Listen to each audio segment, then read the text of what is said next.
Bienvenue, chers amoureux de Dieu. Merci encore de nous avoir rejoints dans cette émission, dans notre émission, La Révolution des amoureux de Dieu, la RAD. Je suis le pasteur Samuel Kamwanga. Nous sommes en train de parler de l'importance de l'intimité dans le contexte de notre relation amoureuse avec Jésus-Christ, notre époux. J'explique que Dieu veut que nous puissions marcher dans l'intimité avec lui. J'expliquais comment la relation d'Adam et Ève représente notre relation avec Dieu et pourquoi Dieu a créé Adam et Ève nus pour expliquer le degré d'intimité qu'il veut avoir avec nous. Et cette intimité a été brisée par Adam et Ève quand eux, ils sont allés s'habiller pendant que Dieu avait choisi de les créer nus. Eux, ils sont allés s'habiller et le fait qu'ils se soient habillés, ils ont érigé des barrières. Ces barrières-là sont représentées dans le tabernacle comme des portes ou bien des voiles. Mais vous allez voir que Dieu n'a jamais voulu que ces voiles-là existent. D'ailleurs, vous allez remarquer que quand Dieu a délivré Israël, quand Dieu délivre Israël, il dit quelque chose de très puissant. Quand il délivre Israël, il dit « Je vous ai délivré pour vous amener vers moi ». Dieu n'a jamais voulu des barrières. Il veut un contact sans barrière.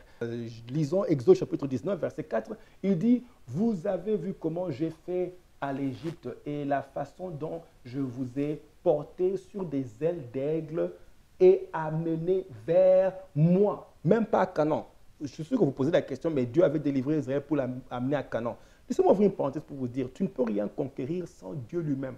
La première chose, c'est d'abord rencontrer Dieu, être intime avec lui et le reste est à toi. Alors Dieu dit, avant même d'aller à Canaan, il n'a pas délivré pour aller à Canaan. Il dit, je vous ai amené d'abord à moi, à moi. Vous imaginez que Dieu se livre lui-même comme le cadeau ultime qu'il veut donner. Dieu se donne lui-même, dit, venez d'abord à moi. Vous commencez à être intime avec moi et le reste sera à vous. Alors Dieu dit, je vous ai délivré pour venir à moi. Et je dirais ceci, que pour chacun de nous, il faut qu'on comprenne notre destination. La destination, c'est vers Dieu. Dieu dit à moi. Donc chacun de nous, dès que nous sommes sauvés, nous devons comprendre que notre destination, c'est l'intimité avec Dieu.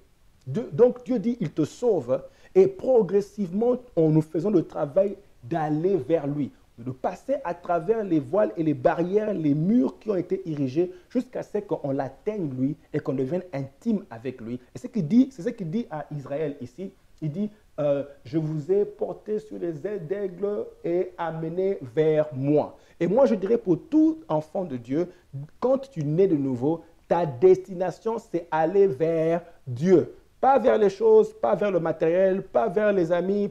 Dieu veut que tu comprennes que dès que tu es né de nouveau, tu as une seule destination, c'est d'aller vers Dieu. Cherche d'arriver vers Dieu ou bien cherche l'intimité, de le rencontrer. Dieu dit dans ton parcours, ta destination, c'est moi. La destination de tout enfant de Dieu, c'est Dieu. Ce n'est pas les biens, ce n'est pas conquérir les maisons, ce n'est pas conquérir les nations, c'est d'abord Dieu. C'est ça ta première. La destination de tout enfant de Dieu, c'est Dieu. La communion avec Dieu et rencontrer Dieu. Vous allez remarquer ceci, que Dieu dit, j'amène Israël vers moi. Mais dès qu'ils arrivent dans le désert, Dieu leur amène le tabernacle avec toutes les stations et tout le parcours du tabernacle. Regardez, il dit à Moïse, dans Exode, chapitre 25, verset 40, il dit, regarde et fais tout d'après le modèle qui t'est montré sur la montagne. Le tabernacle ici représentait un parcours spirituel.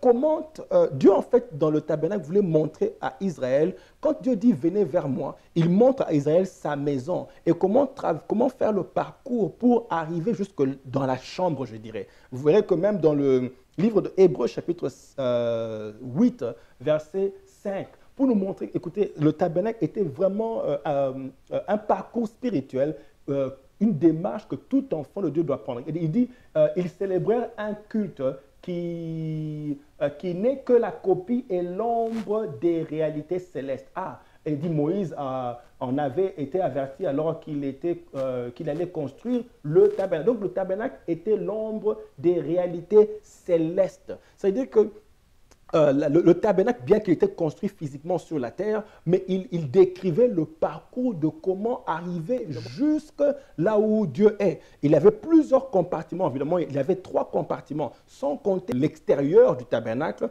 Il y avait la cour intérieure, et il y avait le lieu saint, et il y avait le lieu très saint. Dieu n'était pas dans la cour extérieure, il n'était pas dans le lieu saint, Dieu était dans le lieu très saint.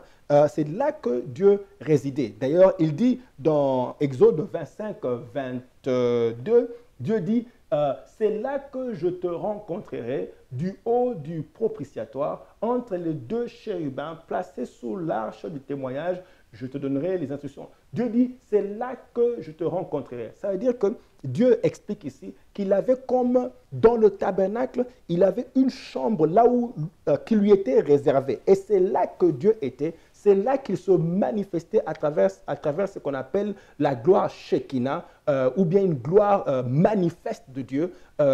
Dieu se manifestait entre les 2 chérubins à travers cette gloire-là. Et c'est là que cet endroit était réservé à Dieu. Donc c'était là que Dieu se manifestait, c'est là que Dieu se dévoilait. Alors, dans les autres cours extérieures, on sait que c'est la maison de Dieu, mais Dieu ne se manifestait pas partout. Donc, il n'était pas dévoilé partout. Pour le voir, ou bien il se révélait à travers cette gloire Shekinah, il fallait entrer dans le lieu très saint. Et donc, quand Dieu dit à Israël, je vous ai amené vers moi, à travers maintenant le tabernacle, à travers le tabernacle, Dieu, c'est comme si il montre le parcours et les étapes à prendre pour finalement le voir. Je dois m'arrêter ici, mais dans la prochaine émission, j'expliquerai un peu les étapes et je vais aller vite, mais je reviendrai sur le tabernacle parce que c'est très important de comprendre comment accéder jusqu'à voir Dieu. C'est glorieux. Que Dieu vous bénisse et que vous continuez à brûler de passion pour Jésus-Christ l'époux. Que Dieu vous bénisse et à